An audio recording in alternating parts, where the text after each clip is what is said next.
I mean, that is a great mustache.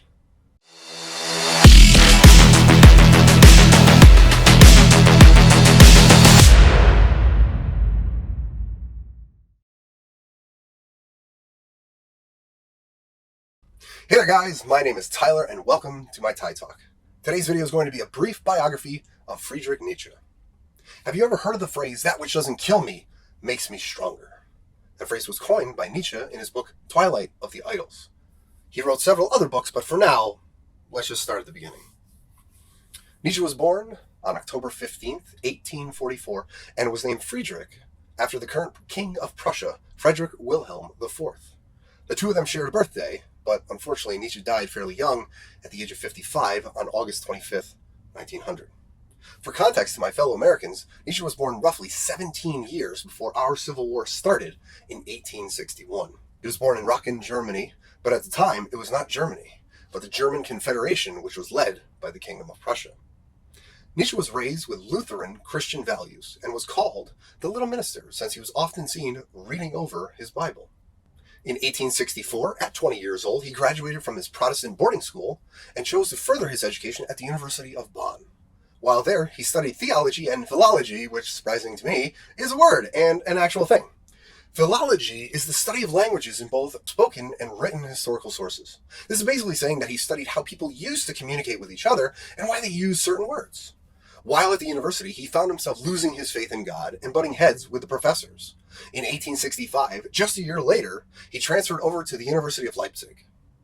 While at the University of Leipzig, he took a brief time out to join the military in 1867, which eventually landed him on the injured list, so he ended up transferring back to his studies, where he became a professor of philology, there's that word again, a professor of philology at the University of Basel in Switzerland. His professorship didn't happen, though, until 1870. But at 26 years old, he was ready to publish his first book, The Birth of Tragedy. This first book of his was largely ridiculed by his contemporaries who thought that it was a, quote, distortion of facts. Now, personally, I'm not going to sit here and tell you that I've read this book or know all the ins and outs of it, but I want you to just notice something about the situation. This was his first book, his first attempt at getting his thoughts and words out there.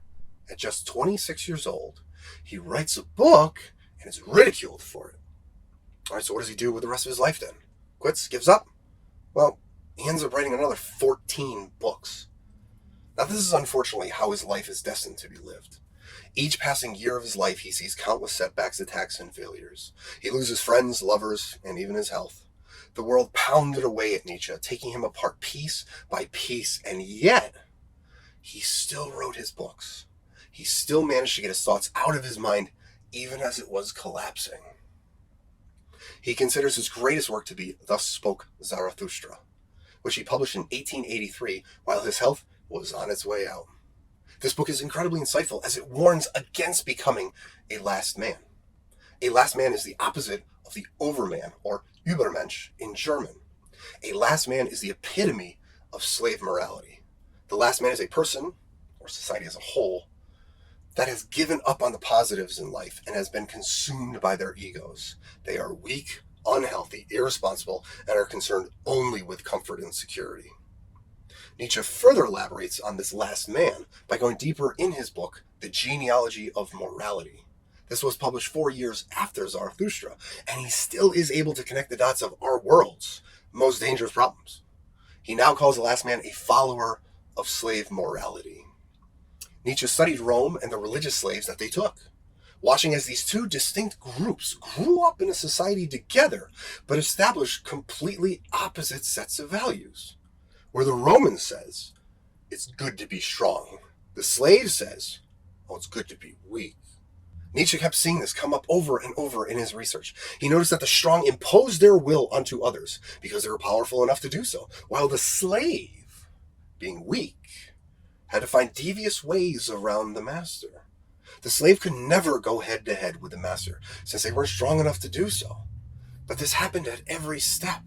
The master would establish the morality, establish the sets and principles that distinguish between good and evil, just to have the slave do the opposite.